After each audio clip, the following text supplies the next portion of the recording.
Yeah, how to debug uqbar contracts. For now, we'll probably have a better system in a couple months.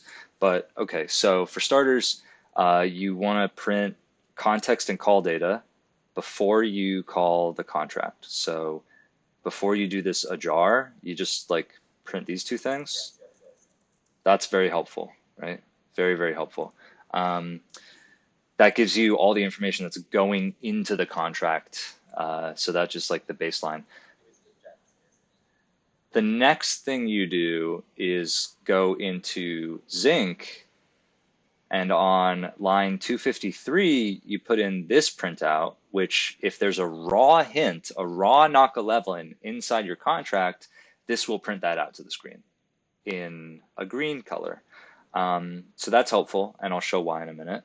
So the other thing is if you call a jet, which is a knock 11 with a clue attached, um, if you call a jet, you go into the jet arm here on line 312 and you uncomment these two prints, which show every time you try to hit a jet and every time you successfully hit a jet, and it tells you what jet you run.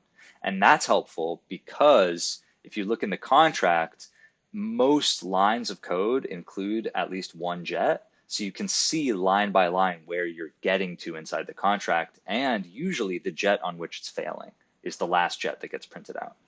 So that's all good. So inside the contract, now that we've uncommented this raw hint print, we can add prints to our contract. So I'll give an example of this. Right here at the beginning of the arm, we can do a raw hint, which looks like this.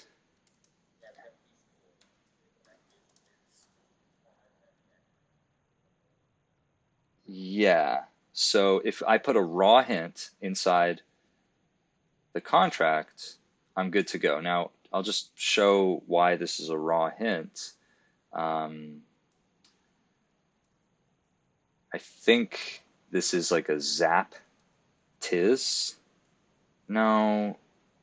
What's the rune for showing? I'm going to stop my screen recording right now, and then I'll finish this.